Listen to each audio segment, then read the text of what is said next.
லாவண்யா ரொம்ப நேரமா காணோம், எங்க போயிருக்கா? கால் பண்ண டிராஃபிக்ல இருக்கேன், இப்போ வந்துடுவேன்னு சொன்னா வந்துடுவா. இதோ வந்துட்டேன். மேடம். என்ன வெயில் சாமி, ஒரே வெயிலா இருக்கு. இந்த வருஷம் எல்லாரும் மாட்டணும், வெயில் போட்டு பொளக்குது எல்லாரையும். ஆமா, இந்த வருஷம் நாம எல்லாரும் எலெக்ஷன் ஜோர்ல இருக்கோம். ஆனால் முதல்வரானா பிரைம் மினிஸ்டர் ஆனா என்ன செய்ய போறேன்னு எல்லாரும் பேசிட்டு இருக்காங்கல்ல ஒரு பக்கம். பெரும் பிரச்சனையாக இருக்க போகிறதே தண்ணி பிரச்சனை. அடுத்து வரப்போகிற மத்திய அரசாக இருக்கட்டும், இல்லை தமிழ்நாட்டிலேயே வந்து மாநிலத்தை ஆள போகிற அரசுக்கு இருக்கக்கூடிய மிகப்பெரிய சிக்கல் என்னவா இருக்கும் அப்படின்னா தண்ணி பிரச்சனையாக தான் இருக்கும். ஏன்னா எல்லா இடத்துலையும் பார்த்தீங்கன்னா இப்போவே ஸ்டார்ட் ஆயிடுச்சு தண்ணி பிரச்சனை. ஆனால் அந்த தண்ணி பிரச்சனை இப்போ இல்லை, ஏற்கனவே நீத்தி ஆயோக் வந்து ஒரு ஆய்வறிக்கையை வெளியிட்ட போதே சொல்லியிருந்தாங்கல்ல, மெயினான சிட்டிஸ்லாம் இந்தியாவில் வந்து தமிழ்நாடு, முக்கியமாக தமிழ்நாட்டில் சென்னை, அப்புறம் பக்கத்தில் பெங்களூரு, ஹைதராபாத், டெல்லி, இங்கே எல்லாமே வந்து ரொம்ப சீக்கிரமாகவே வந்து தண்ணீர் பஞ்சம் வந்துடும். ஏன்னா வந்து பார்த்திங்கன்னா இப்போ தமிழ்நாடே எடுத்துட்டோம் அப்படின்னாக்கா சவுத்தில் இருக்க பாதி குடும்பங்கள் வந்து இங்கே தான் இருக்கிறாங்க. சென்னையில் இப்போவே வந்து தெருக்கல்லாம் பார்த்திங்கன்னா தண்ணி இல்லாமல் லாரி ஓட ஆரம்பிச்சிடுச்சு. ஸோ நம்ம சூப்பர் ஸ்டார் கூட சொல்லியிருந்தார்ல, எந்த கட்சி வந்து தண்ணீர் பிரச்சனைக்கு முக்கியத்துவம் கொடுக்குறாங்களோ அதை தீக்குறாங்களோ அவங்களுக்கு தான் வந்து என்னோட ஆதரவுன்னு. அது எந்த கட்சியாக இருக்கும்னு நினைக்கிறேன் லாவண்யா? எனக்கு இது நீங்கள் சொல்லும்போது இன்னொன்று ஞாபகம் வருது. நான் ஒரு ரிப்போர்ட் ஒன்று படித்தேன். அதில் வந்து பார்த்தீங்கன்னா சவுத் இந்தியன் ஸ்டேட்ஸ் மட்டும் இல்லை, நார்த் ஈஸ்ட்டில் கூட இந்த வருஷம் வந்து ட்ரவுட் இருக்கும் அப்படின்னு சொல்கிறாங்க. எப்போவுமே வந்து ஹில்லி ஏரியாஸில் வந்து ட்ரவுட் வர்றது கொஞ்சம் கம்மி தான். அங்கே வந்து எப்படியும் தண்ணி இருக்கும், மழை பெய்யும், சிறப்புஞ்சிலாம் இருக்குது நார்த் ஈஸ்ட்டில். அப்படி இருக்கும்போது அங்கெல்லாம் எப்படி ட்ரவுட் வரும்னு யோசிச்சுட்டு இருந்தோம். ஆனால் அங்கேயே ட்ரவுட் வர அளவுக்கு இந்த தடவை வந்து மான்சூன் வந்து வேலையை காமிச்சிருக்கு அப்படின்னு சொல்கிறாங்க. அதுவும் இல்லாமல் சிவசங்கரி சொன்ன மாதிரி இந்த வருஷம் எலெக்ஷனையே வந்துட்டு இந்த தண்ணி பிரச்சனை தான் வந்துட்டு தீர்மானிக்கும் அப்படின்னு கூட சொல்கிறாங்க. ஆனால் அந்த தண்ணி பிரச்சனையை எந்த கட்சியாவது பேசுதுன்னு நினைக்கிறீங்களா? தண்ணி பிரச்சனையை பேசுகிறாங்களோ இல்லையோ, அவங்கவுங்க மாறி மாறி வந்து திட்டிக்கிறாங்க, அது மட்டும் நடக்குது. இப்போ ஸ்டாலின் சொல்கிறாரு, அடுத்து வந்து ராகுல் பிரதமர் ஆனோனி தமிழ்நாட்டில் இருக்கிற ஆட்சி மாற்றம் வரும், தமிழ்நாட்டில் ஆட்சி மாற்றம் வரும் அப்படின்னு சொல்கிறாரு. நாம் விரும்புகிற, நாம் எண்ணுகிற, எதிர்பார்த்து காத்திருக்கிற இளம் தலைவர் ராகுல் காந்தி அவர்கள் அங்கே பிரதமராக உட்காருகிற நேரத்தில் ஒரு மாதம் அல்ல, ஒரே நொடியில தமிழ்நாட்டில் நடைபெறக்கூடிய இந்த ஆட்சி தூக்கி எறியப்படும் என்பது உறுதி. இவ்வளவு நாள் இங்க இருக்கக்கூடிய அதிமுகவை வந்து பாஜக தான் இயக்குது அப்படின்னு சொன்னாரு. அப்ப காங்கிரஸ் வந்தா இங்க இருக்கக்கூடிய திமுக சொல்றதெல்லாம் செய்யுமா அப்படின்னு அவரே ஒரு ஓப்பன் ஸ்டேட்மெண்ட் கொடுக்குற மாதிரி இருக்கேன்னு எதிர்கட்சிகள்லாம் நேற்றைக்கு அதை பார்த்துட்டு பேச ஆரம்பிச்சிட்டாங்க. மாநில கட்சி தான் மத்திய அரசை வந்துட்டு செயல்படுத்த வைக்கும் அப்படின்னு சொன்னா, இப்போ என்னடானா தேசிய கட்சி தான் மாநில கட்சியை இயக்குங்கிற மாதிரி ஸ்டாலின் வேற மாதிரி புதிர் போடுறாரு.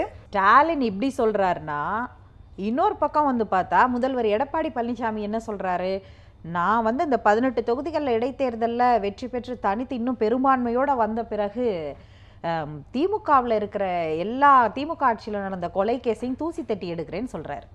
அதை எல்லாம் இப்போ தோண்டி எடுக்க போறேன் பேசிட்டீங்கல்ல, இனி அதை மக்களுக்கு அம்பலப்படுத்துவோம், உண்மை குற்றவாளிகளை கண்டுபிடித்து உரிய தண்டனை பெற்றுத் தருவோம்.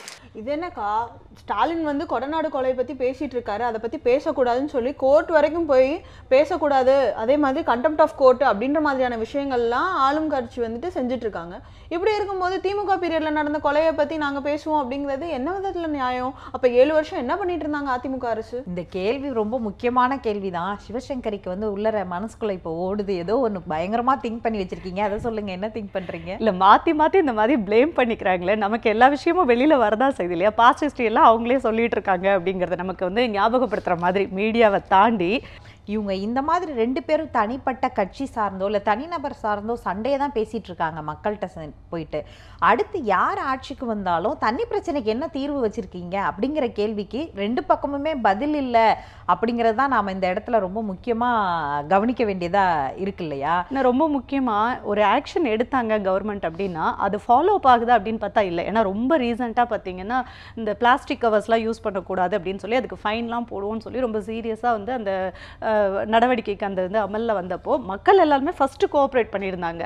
வெளியில் வந்து ஒரு கறி வாங்க போனாலும் சரி, ஒரு கடைக்கு போய் ஒரு ட்ரெஸ் வாங்க போனாலும் சரி, எல்லாமே வந்து பிளாஸ்டிக் பேக் கிடையாது, பேப்பர் பேக் தான் எல்லாரும் வந்து கொடுத்துட்டு இருந்தாங்க. பட் இப்போ நீங்கள் பார்த்தீங்கன்னா இந்த தேர்தல் அறிகுறியில் எல்லா பக்கமும் பிளாஸ்டிக் பேக்ஸ் வந்து மறுபடியும் ஸ்பான்சர் பண்ண ஆரம்பிச்சாச்சு. ஸோ அதை பார்க்கும்போதே கஷ்டமாக தான் இருக்குது. சுதந்திர இந்தியாவில் பிளாஸ்டிக் கொடி இல்லாமல் நடக்கிற தேர்தல் இந்த தேர்தல் தானா தமிழ்நாட்டில், அதுதான் வந்து ரொம்ப பெருமையான விஷயம் அப்படின்னு ஒரு பக்கம் சொல்லிட்டு இருந்தாங்க. இன்னொரு பக்கம் பார்த்தா இந்த பெருமை எப்படி மாறப்போகுது அப்படின்னு பார்த்தீங்கன்னா, தமிழ்நாட்டில் வந்து எத்தனை தொகுதிக்கு, அதாவது தேர்தல் எல்லா இடத்துக்கும் நடக்குங்கிற எதிர்பார்ப்பு போய் எத்தனை தொகுதிக்கு தேர்தலை நிறுத்தி வைக்க போறாங்க, 10 தொகுதி வரைக்கும் நிறுத்தி வைக்க போறாங்களாமே அப்படின்னு ஒரு பேச்சும் இருக்கு. எனக்கு தெரிஞ்சிருச்சு, நடக்கிற ஐடி ரைடெல்லாம் வச்சுதான் நீங்க இப்படி சொல்றீங்க, கரெக்டா?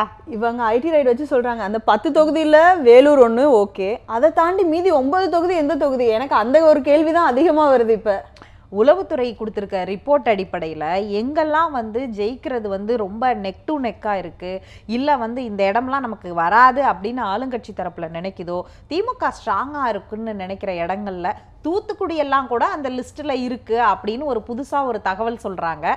ஆனால் இந்த தகவல் வந்து எந்த அளவுக்கு உளவுத்துறை கொடுத்த ரிப்போர்ட் சரியாக இருக்குது, அதுபடி நிற்குமா நிற்காதா அப்படின்னு. ஆனால் இதை இப்போ ஓவரால் இந்தியாவில் இந்த தமிழ்நாட்டு ஃபார்முலாவை அப்ளை பண்ண பார்க்குறாங்க. எனக்கு புரிஞ்சிருச்சு எந்த ஸ்டேட்டை சொல்றீங்கன்னு. வெஸ்ட் பெங்கால். எஸ், வெஸ்ட் பெங்காலில் வந்துட்டு சென்சிட்டிவான ஸ்டேட்டு அப்படின்னு சொல்லி அதை அறிவிங்க அப்படின்னு சொல்லிட்டு பிஜேபியிலேருந்து ரவிசங்கர பிரசாதே வந்து எலெக்ஷன் கமிஷனில் ஒரு பெட்டிஷன் கொடுத்துருக்காரு. அதுவும் என்ன மாதிரி சொல்லியிருக்காருன்னா, ஏற்கனவே மோடி வரதுக்கோ அமித்ஷா வரதுக்கு யோகி ஆதித்யநாத் வரதுக்கெல்லாம் மம்தா பானர்ஜி பயங்கரமாக கிடுக்குப்பிடி போட்டாங்க வெஸ்ட் பெங்காலில். ஸோ இந்த தடவை எலெக்ஷன் நடக்கிறதே அங்கே வந்து பயங்கர சென்சிட்டிவாக இருக்கும், அங்கே வந்து பிஜேபிக்கு ஒரு இடம் கூட கிடைக்காதுங்கிறதுனால இந்த மாதிரியான ஒரு முடிவு எடுத்தாங்களாங்கிறது தெரியல. மோடியா லேடியா அப்படின்னு சொல்லியிருந்தாங்க இல்லையா நம்ம ஜெயலலிதா. இப்போ மம்தா வந்து மோதி பார் இந்த லேடிக்கிட்ட அப்படின்ற மாதிரியே அவங்க பேசுறது எல்லாமே இருக்கு இல்லையா, அதனால கூட கார்னர் பண்றாங்களோ? ஏன்னா மம்தா வந்து இன்னமும் சொல்லியிருந்தாங்க, மேற்கு வங்கத்தில் நாங்கள் என்னென்ன வளர்ச்சி திட்டம்லாம் பண்ணியிருக்காங்க, இங்கே வந்து எங்க கூட நேரடியாக விவாதிக்க தயாரா அப்படின்னு சொல்லி டைரக்டா மோடிக்கு வந்து சவால் விடுறாங்க. ஒரு பெண் தலைவர் ஜெயலலிதாக்கு அப்புறமா வந்து மம்தா பண்ற மாதிரி எனக்கு தெரியுது. அது சிபிஐ லெட்டர் அனுப்புனாலே தர்ணாவில் உட்காந்துருவாங்க அவங்க, அங்கே ஒட்டுமொத்த ஃபோக்கஸையும் அவங்க பக்கம் திருப்பிடுவாங்க. இன்னொரு பக்கம் வந்து இப்போ ராகுல் காந்தியை வந்து காங்கிரஸ் வேட்பாளராக இங்கே சொன்னா கூட ஒட்டுமொத்த இந்தியாவில் இருக்கக்கூடிய பிராந்திய கட்சிகள், மற்ற கட்சிகள் இப்போ வந்து மம்தா, மாயாவதி, அகிலேஷ் யாதவ்லாம் ஏற்றுக்கிட்டாங்களா அப்படிங்கிற அந்த கொஸ்டின் வர்ற இடத்துல தான் மம்தா வந்து ஒருவேளை பிஎம் கேண்டிடேட்டாக நாளைக்கு அனௌன்ஸ் பண்ணுவாங்களோ, காங்கிரஸ் உதவியோட மாயாவதி அனௌன்ஸ் பண்ணுவாங்களோ அப்படிங்கிற ஒரு பேச்சு வரும்போது தான் வெஸ்ட் பெங்காலையும் சில இடங்களில் வந்து தேர்தலை நிறுத்திட்டா இந்த டிசைடிங் ஃபேக்டராக இருக்கக்கூடிய இடங்களில் வந்து நிறையா வந்து சிக்கல் வரும். அதனால் இந்த தேர்தலை நிறுத்துகிற ஃபார்முலாங்கிறது தமிழ்நாட்டிலேருந்து இப்போ ஆல் ஓவர் இந்தியாவுக்கு மாறுதுங்கிறது தான் இதில் கவனிக்கக்கூடிய. அரவக்குறிச்சி ஆர்கே நகர்லாம் ஒரு ஐடியாலஜி கொடுக்குதுன்றீங்க. அப்போ கண்டிப்பா இதை தாண்டி அரசு அலுவலகங்கள்லாம் வந்து உயர் மட்டத்தில் இருக்கிற அரசு அதிகாரிகள் கிட்ட எல்லாம் வந்து ஆலோசனை கேட்குறாங்க ஆளுங்கட்சி அப்படிங்கிற ஒரு தகவலும் வந்திருக்கு. எப்படியெல்லாம் நிறுத்தலாம், என்னென்ன பிளான்ஸ் பண்ணலாம் அப்படிங்கிறது இது எந்த அளவுக்கு உண்மைன்றது தெரியல. ஆனால் நடக்கிறதெல்லாம் பார்க்கும்போது அப்படிதானோ அப்படின்னு தோணுது. என்ன மாதிரியான ஐடியாலாம் எங்கேருந்துலாம் கொண்டு வராங்க. இன்னொன்று ஒன்று சொல்லணும்னு நினச்சேன். நம்ம மேற்கு வங்கத்தை பற்றி பேசிகிட்டு இருக்கோம். நம்மளோட பக்கத்து ஸ்டேட் ஆந்திராவில் சிஎம் சந்திரபாபு நாயுடு தர்னாலே உட்காந்துட்டாரு. ஐடி ரைடா வரீங்க, நான் தர்னால உட்கார்றேன்னு. இப்போ வந்து வெஸ்ட் பெங்காலில் இருந்த ஃபார்முலா இப்போ வந்து ஆந்திராவுக்கு வந்திருக்கு. அடுத்தது தமிழ்நாடுக்கு ஸ்விட்ச் ஓவர் ஆகுமாங்கிறது தான் இப்போ டவுட்டு. ஸ்டாலின் எப்போ தர்னால உட்காருவாருன்னு தெரியல. கர்நாடகாவில் கூட குமாரசாமி சொல்லியிருந்தாரு இல்லையா, 2 நாள் கழிச்சு வரப்போகிற ரைடை முன்னாடியே வந்து ரைடு வரும் அப்படின்றது. ஸோ எல்லாருக்குமே வந்து ஆப்வியஸ்லி தெரிஞ்சிருக்கு இல்லையா, ஐடி ரைடு வந்து வந்து ரொம்ப படாத பாடு படுத்திட்டாங்கப்பா அப்படின்னு ரொம்ப சோகமாலாம் குமாரசாமி சொன்னாரு. தேர்தலை நிறுத்துறதுக்கு இந்த ஐடி ரைடுக்கு ஒரு பக்கம் ரூம் போட்டு உட்காந்து யோசிச்சுட்டு இருக்கையில இன்னைக்கு போய் மக்கள் கிட்ட எப்படி கவரலாம், இன்னைக்கு பீப்புள் சென்ட்ரிக்கா எப்படி இருக்கலாம்னு சொல்லிட்டு 2 பாசமலர்கள் தொடர்ந்து பிளான் பண்ணிக்கிட்டே வராங்களோ அப்படின்னு தான் ஒரு தெரியும். அது யாரு அப்படின்னு இல்ல ராகுலும் பிரியங்காவும். எஸ், வயநாட்டில் கூட இப்போ ஒரு வேட்புமனு தாக்கல் பண்ணும்போது பத்திரிகையாளர்கள்லாம் நின்றுருந்த இடத்துல வந்து பேரிகேடு உடஞ்சி விழவும் 3 பேருக்கு வந்து செமையாக காயம் ஆயிடுச்சு. அதில் ஒரு வீடியோ ஜேர்னலிஸ்ட்டுக்கு வந்து பயங்கரமாக காயம் அப்படின்னு ஒன்று பிரியங்காவும் ராகுலும் போட்டி போட்டு வந்து ஹெல்ப் பண்ணுறாங்க. ஆம்புலன்ஸ்லாம் வந்ததுக்கப்புறமா ஸ்ட்ரெச்சரில் வச்சு தள்ளிட்டு போய் அவ்வளோ ஹெல்ப் பண்ணியிருக்காங்க. இது வந்து அவங்களோட ஆட்டிடியூடாக தேர்தலுக்காகத்தான் இப்போ பண்ணுறாங்களா இல்லை எப்போவுமே இப்படிதானான்றது தெரியல. எல்லா தலைவர்களும் வந்துட்டு அடிப்பட்டவங்க இருந்தால் ஸ்ட்ரெச்சரில் தூக்கிட்டு போய் இது பண்ணுறதுக்கு ஹெல்ப் பண்ணுவாங்க. இதில் ஹைலைட் என்னன்னா, பிரியங்கா காந்தி வந்து அவரோட ஷூவை வந்துட்டு எடுத்துகிட்டு போனது தான் அதில் நோட் பண்ண வேண்டியது. ஸோ அந்த அளவுக்கு நான் டவுன் டு எர்த்தாக இருக்கேன். எனக்கு வந்து இதெல்லாம் ஒரு விஷயமே இல்லை. ஒருத்தர் அடிபட்டிருக்காருன்னா அவரோட உடைமைகளை வந்து நான் தூக்கிட்டு போவேன், எனக்கு அதில் எந்த பிரச்சனையும் இல்லை அப்படின்னு சொல்லிட்டு அவரோட ஷூவை எடுத்துகிட்டு போனதெல்லாம் ஒரு, அதாவது என்ன, இந்தியாவிலேயே ஒரு மன்னர் வகைரா அப்படிங்கிற மாதிரி சொல்லக்கூடிய பிரியங்கா காந்தி வந்து ஒரு ஜேர்னலிஸ்டோட ஷூவை எடுத்துகிட்டு போனாங்கன்றது தான் இதில் வந்து ஹைலைட்டு. அப்படி ஒரு பக்கம் பார்க்குறாங்க. இன்னொரு பக்கம் என்ன அப்படின்னா, அவர் மேல வந்து பூக்களை தூவுறது, தலைவர்கள் போகும்போது பூவை தூவுறாங்க அப்படின்னா இவங்களுக்கு கொடுக்குற பொக்கேஸ் எல்லாம் எடுத்து இவங்க எல்லா மக்கள் மேலேயும் அதை தூவிட்டே போறாங்க. இப்படி அவங்க அட்ராக்ஷன்ல வந்து அவங்க ரொம்ப திட்டமிட்டு பண்றாங்க அப்படிங்கிறது. திட்டமிட்டுன்றது கூட நம்ம சொல்லலாமா என்னன்னு தெரியல. ஏன்னா ராகுல் வந்து இது வந்து வயநாடு அப்படின்றது ஃபர்ஸ்ட் டைம் இல்லை. இதுக்கு முன்னாடியுமே ஒடிசால புவனேஸ்வர்லயும் ஒரே ஒரு ஜேர்னலிஸ்ட்டுக்கு கீழே விழுந்தப்ப இதே மாதிரி ஓடி போய் ஹெல்ப் பண்ணியிருக்கிறாரு. டெல்லியில வந்து ஒரு பத்திரிகையாளருக்கு வந்து அடிபட்டப்போ எய்ம்ஸ் ஹாஸ்பிட்டலுக்கு அவரை கூட்டு போறதுக்கு வந்து ஹெல்ப் பண்ணியிருக்கிறாரு. ஸோ இதெல்லாம் ஆக்சிடென்ட்டா இன்சிடென்ட்டா இல்லை இன்சிடென்டல் ஆக்சிடென்ட்டா? இந்த ஆக்சிடென்டல் இன்சிடென்டலுக்குள்ள நான் சொல்ற திட்டமிட்ட அப்படிங்கிறது எதுனா, பிரியங்கா காந்தி உத்தரப்பிரதேசத்துல டெய்லி ஒரு கோவிலுக்கு போற காட்சிகளை நம்மளால தொடர்ந்து பார்த்துக்கிட்டே இருக்கோம் நம்ம டிவியில், அது வந்துட்டே இருக்கு. அப்புறம் ஒரு சில கோவில் வந்து அந்த கோவிலுக்கு வந்து ரெட் கலர் சாரி கட்டிட்டு போனோம்னா ரெட் கலர் சாரிலேயே பிரியங்கா காந்தி அந்த கோவிலுக்கு போறாங்களாம். அப்புறம் ஒரு ஹேண்டிகேப்டு பர்சன் அவங்களுக்கு மாலை போடணும்னு அவரை தூக்கி விடுறாங்க. இவங்க வந்து அவரை அப்படியே மேலே எல்லாரோட மேலே தவிழ்ந்து வந்து இவங்க மேலே மாலை போட்டோடனே அவங்க கூட இருந்து போட்டோ எடுத்துட்டு பத்திரமா போங்கன்னு ஹிந்திலேயே சொல்லி அனுப்புறாங்க. இந்த மாதிரி வந்து பொதுவா இந்த அரசியல் கட்சி தலைவர்கள்லாம் நம்ம நிறைய பார்த்துருக்கோம். குழந்தைக்கு பேர் வைக்கணும் அப்படின்னு ஒன்று முத்தம் கொடுக்காங்களா கொடுக்கலையா அப்படின்னு தெரியாத மாதிரி கை வச்சு மறைச்சிட்டு பண்ணுவாங்க. இவங்க வந்து ஒரு தோல்ல கை போட்டு கூட்டிட்டு போறது வந்து வெட்ட வெளிச்சமாவே தெரியுது. பட் இது எப்படி பாக்குறது புரிஞ்சுக்கிறது அப்படிங்கிறது தான் குழப்பமாவே இருக்கு. தேசிய அளவுல இவங்கெல்லாம் டவுன் டு எர்த்தா இருக்காங்க அப்படின்னு சொல்லி நம்ம பேசிட்டு இருக்கோம். ஆனா நம்ம ஊர்ல ஒருத்தர் நானும் மக்களோட மக்களா இருக்கேன், எளிய மக்களின் நண்பனா இருக்கேன் அப்படின்னு சொல்லிட்டு டெய்லி ஒரு கெட்டப் போட்டு சுத்திட்டு இருக்காரு திண்டுக்கல்ல. அவரை நோட் பண்ணீங்களா யாராச்சும்? பார்த்தோம். அவர் போய் வந்து பலாப்பழக்காரங்களோட பலாப்பழம் விற்கிறது என்ன, விவசாயம் பண்ண போறேன்னு சொல்லிட்டு நிலங்கள்ல எல்லாம் போய் அங்க வந்து வயல்ல எல்லாம் நின்றுட்டு இருக்காரு. அப்புறம் அங்கேயே மரத்தடியில படுத்து தூங்குறாரு. செருப்பு தைக்கிறவங்களோட போய் செருப்பு தைக்கிறாருன்னு சொல்லிட்டு விதவிதமான கெட்டப் போடுறாரு மன்சூர் அலிகான். நான் இப்ப ரொம்ப கோபமா இல்ல, ரொம்ப நார்மலாக சாதாரணமாயிட்டேன்னு காமிச்சுக்கிறாரோ. ஏன்னா 8 வழிச்சாலை போராட்டப்போ வந்து அவர் அந்த போராட்டத்திற்கு ஆதரவாக மக்களுக்காக பேசுகிறேன் அப்படின்னு சொல்லிட்டு ரொம்ப ரூடாக பேசியிருந்தாரு. ஆளும் கட்சி அப்போ அரசு வந்து அவரை வந்து கைது பண்ணுற வரைக்கும் போனாங்க. வெட்டிடுவேன் குத்திடுவேன்னு சொன்ன வில்லன் இப்போ கதாநாயகன் ஆகிட்டாரோ. அப்போ படத்துலலாம் அவர் வந்து ரொம்ப வந்துட்டு மோசமான வில்லனாவே காமிச்சிட்டு இருந்தாங்க. அப்படி இருக்கும்போது அவர் இப்போ வந்து ரொம்ப நான் வந்து எளிய மக்களின் நண்பன், நான் வந்துட்டு உங்க கூட இருக்கவன், உங்களோடயே நான் வேலை பார்க்குறேன் அப்படின்னு சொல்லும்போது மக்கள் வந்துட்டு ஐயோ இவரை நம்ம இவ்வளோ தப்பா நினைச்சிட்டோமே, இவர் இவ்வளோ நல்லவரா இருக்காரு, அவ்வளவு நல்லவனா நீ அப்படிங்கிற மாதிரி பேசிட்டு இருக்காங்க. திண்டுக்கல்ல அவங்க சொந்த ஊர்ல போய் சொந்த ஊரை பார்த்தோன்னே சென்டிமெண்டா அவர் அழுததெல்லாம் உடனே ஊர்ல உள்ளவங்கலாம் சமாதானப்படுத்துற அளவுக்கு போயிருச்சானா பார்த்துக்கோங்களேன். அப்படிதான் வந்து அவர் அங்க வாக்கு கேட்கிறாரு. இன்னொருத்தவங்க ரொம்ப வித்தியாசமா குடியாத்தம் அந்த பகுதிகளில் வந்து நிறைய வந்து முஸ்லிம்ஸ் இருக்காங்க அப்படிங்கிறதுனால அந்த பகுதியில் வாக்கு கேட்க போகும்போது ஜெயந்தி பத்மநாபன் வந்து அவங்க முர்கா போட்டுட்டு போய் வாக்கு கேட்டிருக்காங்க.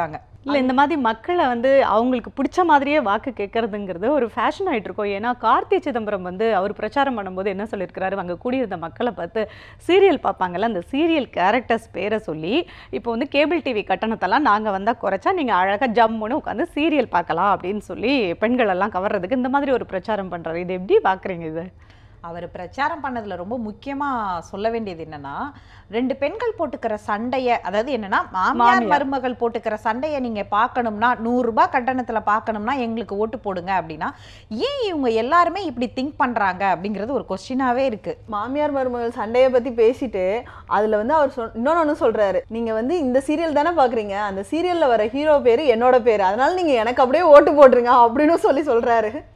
அப்படி ஓட்டு கேட்கறதுல ஒரு அர்த்தம் இருக்கு. அவருக்கு வந்து மக்களோட ரிலேட் பண்ணி பேசுறாரு, டெய்லி சீரியல் பாக்குறாங்க அப்படிங்கிறதுக்கு. ஆனா பெண்கள் 2 பேர் சேர்ந்தாலே சண்டை போட்டுக்குவாங்க. நாம டெய்லி 3 பேர் இங்க உட்காந்து பேசிட்டு இருக்கோம்ல, என்ன சண்டையா போட்டுக்கிறோம். ஆனா ஏன் அறிவா பேசிட்டு இருக்கோம். ஆனா ஏன் வந்து அப்படி ஒரு சண்டை, மாமியார் மருமகள்னு அதுக்குள்ள ஒரு ட்விஸ்ட் வைக்கிறது, இந்த மாதிரி சண்டை முதல்ல இந்த மைண்ட் செட்டை மாத்தணும். இல்ல அவர் பேசும்போதுமே அங்க இருக்கிற பெண்கள் எல்லாம் சிரிச்சுக்கிட்டே அப்படியே கேட்டுட்டு இருக்காங்க. அப்ப பெண்கள்னா அப்ப சீரியல் பார்ப்பாங்க, அதுக்கு என்ன பண்ணணும்னு பண்ணி கொடுக்குறேன் அப்படிங்கிறது என்ன விதத்துல ஒரு தேர்தல் பிரச்சாரமா இருக்கும்ல. நீங்க சொல்றது ரொம்ப முக்கியமான விஷயம். அதாவது என்ன, பெண்கள் சேர்ந்தாலே சண்டை போடுவாங்கன்னு சொல்றாங்க. அதே மாதிரி அதை வந்து பெண்களை வரவேற்கிறாங்க அப்படின்றீங்கல்ல. ஏன்னா நம்ம வந்து இத்தனை நாள் இந்த கட்டமைப்புலயே வளர்ந்துட்டோம். சிலர் மட்டும்தான் வந்து முற்போக்கா யோசிக்கிறாங்க. அதாவது என்னன்னா, பெண்கள்னா இது மாதிரி கிடையாது, அவங்களுக்குன்னு சுயமான விஷயங்கள் இருக்கு, அவங்களுக்கான தாட் ப்ராசஸ் இருக்குன்னு. பட் ஆனால் இது எல்லாருமே புரிஞ்சுக்கிறது கிடையாது. பெண்களே நிறைய பேர் வந்து இதை புரிஞ்சுக்க மாட்டேங்கிறாங்கிறது தான் ரொம்ப வருத்தமான அது விஷயம். ரொம்ப நாள் பழக்கத்தை அப்படி ஒரே நாள்ல மாத்திர முடியாது. இங்க எல்லாத்துலயுமே அதாவது படித்த தலைமுறை, படிக்காத தலைமுறை அப்படின்னு எல்லா விஷயத்திலையும் வந்து ஒரு டிரான்சிஷன் இந்தியா மாதிரி ஒரு நாட்டுல அது நடக்க தான் செய்யும். அதையும் நாம கடந்து தான் நாம போக வேண்டியது இந்த வந்து மாதிரி ரொம்ப முக்கியமா பிரச்சாரத்தை பார்க்க வேண்டியதா பார்க்கும்போது இருக்கு. கண்டிப்பா பெண்கள் அறிவு சார்ந்த விஷயங்களை போய் தேடணும் அப்படிங்கிறது ரொம்ப முக்கியம். எந்த அளவுக்கு முக்கியம் அப்படிங்கிறது நமக்கு தேவையா இருக்குல்ல. எப்போ நம்ம 33% அப்படின்னு நிற்கிறோம் போது அறிவு சார்ந்த விஷயங்களை தேடணும், பெண்கள் சீரியல்லாம் வேணாம் அப்படிங்கிறது ரொம்ப முக்கியமா யோசிக்கணும் இல்லையா? பெண்களில் வந்து எப்படி கவர்றாங்கன்னு பேச ஆரம்பிச்சு பெண்கள் வரைக்கும் நம்ம வந்துட்டோம். எனக்கு இன்னொரு விஷயம் ஞாபகம் வருது. தொழிலாளர்கள், அதாவது என்ன, ஒடுக்கப்பட்ட தொழிலாளர்களுடைய உரிமைகள் சார்ந்து இப்போ வரைக்கும் எந்த ஒரு அரசியல் கட்சியும் பேசாம இருக்கே அப்படின்றது தான் தோணுது. நீங்க என்ன சொல்றீங்கக்கா? எல்லாரும் தேர்தல் அறிக்கையில சொல்றாங்க நாங்க இதை பண்ணி தரோம். இப்போ வந்து வறுமை கோட்டுக்கு கீழே உள்ளவங்க அப்படிங்கிறதும், அமைப்பு சாரா தொழிலாளர்களுக்கு சிறப்பு நிதி, இதெல்லாம் ஓகே. ஆனா ஒரு செக்டார் பீப்புளுக்கு உச்சநீதிமன்றமே சொன்ன பிறகும், கையால மலமல்றது தப்பு அப்படின்னு சொன்ன பிறகும் அந்த மக்களை பத்தி யாருமே யோசிக்கலையோ அப்படிங்கிறதுனால தான் அவங்களே முன் வந்து நாங்க ஒரு தேர்தல் அறிக்கையை கொடுக்குறோம் அப்படின்னு சொல்லிட்டு அவங்களுடைய கோரிக்கை என்னன்னு ஒரு பெரிய பட்டியலே போட்டிருக்காங்க. ஆமா, கண்டிப்பா அந்த கோரிக்கையில வந்து அவங்களுக்காக அவங்க வந்து ஒரு வாழ்வாதார அட்டையெல்லாம் கூட அவங்க கேட்டிருக்காங்க. அவங்களுக்காக இலவச கல்வி வேணும், சுகாதாரம் வேணும், எங்களுக்கு வாழ்க்கை தரம் மேம்படணும் அப்படிங்கிறதெல்லாம். இந்த ஒப்பந்த தொழிலாளர்கள் அப்படின்னு இருக்கிற ஒரு விஷயத்தையே வந்து எடுத்துடணும் அப்படின்றாங்க அவங்க. இவங்க சொல்லும்போது தான் அவங்களுடைய இன்னொரு மேனிஃபெஸ்டோவில் ரொம்ப முக்கியமானது, இத்தனை வருஷம் ஆண்டாண்டு காலமாக எங்களுக்கு இருந்த அந்த சமூக அநீதி, இன்ஜஸ்டிஸ்க்கு பிரதமர் வந்து மன்னிப்பு கேட்கணும். சானிட்டரி ஒர்க்கர்ஸோடைய பாதங்களை கழுவுனார் பிரதமர்ன்றது பெரிய அளவில் வைரல் ஆச்சு. அந்த பிரதமர் வந்து எங்ககிட்ட மன்னிப்பு கேட்கணும். இத்தனை வருஷம் இன்ஜஸ்டிஸ் எங்களுக்கு நடந்துட்டு இருக்கு, 2013 சுப்ரீம் கோர்ட் சொல்லியும் இப்போ வரைக்கும் அந்த அநீதி நடந்துகிட்டே இருக்கு, எங்ககிட்ட மன்னிப்பு கேளுங்க அப்படின்னு சொல்லியிருக்காங்க அவங்க. அதான் அவங்களுடைய முதல் கோரிக்கையா வச்சிருக்காங்க. அவங்க ஏன் அதை வந்து இதுக்கு அப்ப எல்லாருக்கும் இந்த இடத்துல ஒரு கேள்வி வரும். அதாவது பிரதமர் மோடி மட்டும்தான் இதற்கு காரணமா? இதற்கு முன்பு ஆண்ட எல்லா பிரதமர்களும், எந்த கட்சியெல்லாம் பிரதமரா இருந்தாங்களோ அப்பயும் இந்த நிலைமை அப்படியே தானே இருந்துச்சு. அப்படின்னா 2013 அந்த சுப்ரீம் கோர்ட் ஜட்ஜ்மெண்ட்னால தான் அவங்க வந்து இப்படியான ஒரு கோரிக்கையை வைக்கிறாங்க. 2013 அந்த ஜட்ஜ்மெண்ட் வருது. அதாவது கர்நாடகாவில் பெசவடா வெல்ஸ்ங்கிற ஒரு போட்டு அந்த ஜட்ஜ்மெண்ட் வந்து இனிமேலுக்கு யாரையுமே கையால மலமல்றனும் இருக்கவே கூடாது. அதுக்கு வந்து இதுவரைக்கும் இறந்தவங்க எத்தனை பேர் இறந்துருக்காங்களோ அதெல்லாம் கணக்கெடுத்து அவங்களுக்குலாம் 10 லட்சம் பணம் கொடுங்கலாம் சுப்ரீம் கோர்ட் வந்து டைரக்ஷன் கொடுத்துச்சு. அவங்களுக்குலாம் பணம் கொடுத்தாங்களா, அவங்களுக்குலாம் மறுவாழ்வெல்லாம் அமைச்சு கொடுத்தாங்களா, இல்லை அந்த ஒவ்வொரு தடவையும் போறவர் அந்த மழை குழிக்குள்ளையோ இல்லை ஒரு பெரிய பாதாள சாக்கடிக்குள்ளேயோ இறங்குற அந்த மனுஷங்க திரும்ப மேலே உயிரோட வருவாங்களான்னு உயிரை கையில பிடிச்சிட்டு தான் வீட்டில் இருக்கிற பெண்கள் உட்காந்துருக்காங்க. போன வாரம் கூட பார்த்தோம்ல, எங்கேயோ ஒரு செய்தி பார்த்தோம்ல, ஸ்வச் பாரத், தூய்மை இந்தியா திட்டம், இதற்கெல்லாம் வந்து முன்னுரிமை கொடுக்கும்போது அந்த தொழிலாளர்கள்லாம் தங்களுக்கும் வேணும்னு நினைக்கிறது ஒன்றும் பெரிய விஷயம் இல்லையா? ஏன்னா பூந்தமல்லியில் கூட இப்போ சமீபத்தில் என்னாச்சு, ஒரு 6 பேர் வந்து அந்த விஷவாயு தாக்கி அந்த சம்பவத்தில் வந்து இறந்தே போயிட்டாங்க. அப்போ அந்த குடும்பங்கள் நிர்கதியாக நிற்கிது. அவங்களுக்கான எதிர்காலம் என்ன, அந்த குடும்பத்தில் குழந்தைங்கள் என்ன பண்ணுவாங்க? ஸோ அவங்களோட கோரிக்கை ஒன்னொன்றுமே ரொம்ப முக்கியமாக தான் நமக்கு தெரியுது. இவங்க இதை பற்றி சொல்லும்போது தான் சென்னையில் வந்து சஃபாய் கர்மச்சாரி, அதாவது இந்த மனித கழிவுகளை வந்து அகற்றுவோர் இருக்காங்கல்ல, அவங்களுக்கான ஒரு அமைப்பு இருக்குது. அதோட சேர்மேன் வராரு, அவர் வந்து ப்ரெஸ் மீட் கொடுக்குறாரு. கூடவே வந்துட்டு தமிழ்நாடு கவர்மெண்ட்டோடைய செக்ரட்டரியும் இருக்கார். இவர் வந்து சொல்கிறாரு, இந்த மாதிரி தமிழகத்தில் வந்துட்டு ரொம்ப நிலைமை மோசமாக இருக்குது, யாருக்கும் வந்துட்டு ப்ராப்பராக வந்து இவங்க ஃபண்ட்ஸ் கொடுக்கறதில்ல, அதே மாதிரி இவங்களுக்கான ரீஹாபிலிட்டேஷன் வந்து நடக்கிறதில்ல அப்படின்னு சொல்லிட்டு சொல்கிறாரு. அதை வந்துட்டு இங்கே இருக்கக்கூடிய செக்ரட்டரி டிரான்ஸ்லேட் பண்ணுறாரு, அப்படியே வேறு மாதிரி வந்து டிரான்ஸ்லேட் பண்ணுறாரு. அவர் உடனே சுதாரிச்சுட்டு, நீங்கள் தப்பு தப்பாக டிரான்ஸ்லேட் பண்ணுறீங்க அப்படின்னு சொன்னோன்னே இங்கே இருக்கக்கூடிய ஆஃபீஸர்ஸ்க்கு வந்துட்டு முகமே இல்லை.